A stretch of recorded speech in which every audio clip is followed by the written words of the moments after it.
Estamos de volta com o programa A Nossa Escola Dominical, estudando a lição A Arte de Governar no Antigo Testamento.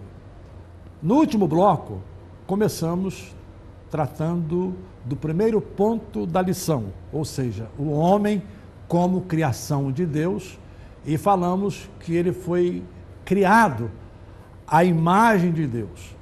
E isso, como eu mencionei, implica em que o Senhor transmitiu ao ser humano os chamados atributos comunicáveis, que são diferentes dos incomunicáveis. E quais são esses atributos comunicáveis?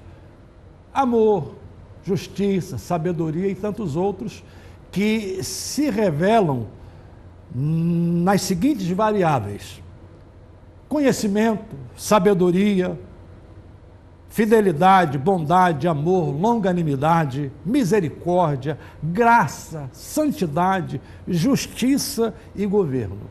E mesmo depois dos efeitos da queda, ainda assim o homem preserva vestígios da imagem de Deus, de tal maneira que ele pode, mesmo sob os efeitos do pecado, ainda assim praticar o bem.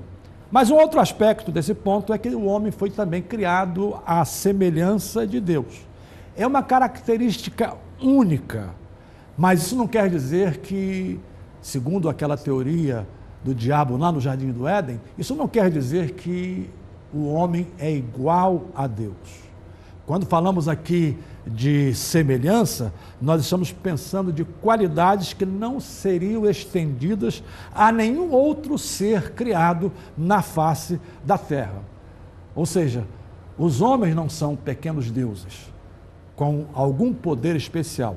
Apenas somos pessoas com características peculiares que só são encontradas nos seres humanos. E quais são essas características peculiares? Estrutura física, estrutura emocional, estrutura espiritual, além de graça, harmonia e beleza. E é por isso que nós podemos chamar o homem de coroa da criação. Lá no Salmo 84, aliás, no Salmo número 8, do verso 4 ao 6, nós temos um retrato disso, em que o salmista, com a linguagem poética, ele faz o contraponto, retrata a nossa pequenez diante de Deus. Mas depois ele diz que Deus fez o homem um pouco menor do que os anjos e de glória e de honra o coroaste. Então, é a obra-prima de Deus. Mas ao criar o homem, Deus lhe deu responsabilidades, Deus lhe deu tarefas. Deus lhe pôs como gestor da terra. E aí nós temos no texto da leitura bíblica em classe algumas palavras-chave. Por exemplo, domínio, trabalho e capacidade. Quando falamos de domínio, esse termo aparece no verso 26 e aparece também na forma verbal, dominar, no verso 28. Outro verbo que aparece no verso 28 é sujeitar. Essas palavras-chave, elas implicam em governo, implicam em administrar, ou seja, o homem foi posto como mordomo da terra, para cuidar da terra, para gerir a terra.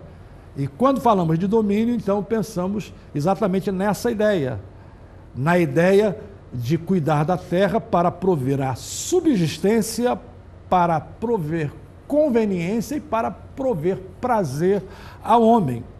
Isso é reforçado exatamente com esse conceito de domínio, com esse conceito de sujeição. E trabalho é outro tópico aqui que aparece. Alguém pensa que o trabalho foi resultado do pecado, da queda, mas não é bem assim. O resultado do pecado é o sofrimento, é o cansaço, é o suor, mas o pecado já existe desde que o homem foi... Aliás, o trabalho já existe desde que o homem foi criado. Deus o pôs para guardar e lavrar, cultivar o jardim do Éden. E capacidade, cultura. Deus disse a Adão que ele desse nomes a todas as espécies, cultura, capacidade, inteligência, completude em todas as coisas. E por último, o terceiro tópico: governar é um princípio divino. Embora tenha havido os efeitos da queda, e os efeitos da queda produzem estragos fenomenais na vida do homem, ainda assim, os princípios que Deus estabeleceu não foram invalidados, não foram alterados, eles foram mantidos, de tal maneira que, ao longo das próximas gerações, os povos foram sendo formados e assimilaram os conceitos que Deus estabeleceu lá no princípio, e mesmo que de forma pálida, mas eles estabeleceram formas de governar, formas de gerir as nações.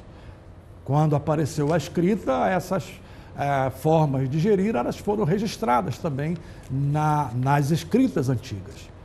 Mas é interessante frisar o carinho, o cuidado singular de Deus com o povo de Israel, que também você vai perceber teve a sua forma de governo ao longo da história. Não vou entrar aqui em detalhes, mas o carinho de Deus com esse povo foi porque através dele seria construída a história da salvação. Quando olhamos para a salvação, quando olhamos para Cristo Jesus, o Salvador, nós temos de entender que a linhagem de Cristo passa por toda a história de Israel, pelos governos estabelecidos ao longo da história de Israel, mesmo quando o povo de Israel ficou submisso a outros povos, ainda assim tinha lá um sistema local de governo representado pelo Sinédrio, ou seja, Deus cuidou para preservar a linhagem santa, a linhagem do Messias, de tal maneira que hoje pudéssemos estar no mundo sendo testemunhas do Senhor e sendo porta-vozes da mensagem do Evangelho. Por último, nós temos que compreender que haverá o governo eterno de Deus, que começa na eternidade, lá atrás, porque o reino de Deus perpassa toda a história e continuará para sempre, porque Deus governa o mundo e hoje governa também através dos poderes delegados aos governos que ele estabelece, segundo a sua soberania. Então, para concluir, nós temos aqui a nossa aplicação pessoal. É nosso dever não só orar pelas autoridades, mas fazer o que nos compete para que tenhamos homens públicos justos e tementes a Deus, que olhem a causa do povo, além de pessoas preparadas nas mais diferentes funções para que, pela providência divina, possamos experimentar paz e prosperidade. Até o nosso próximo programa.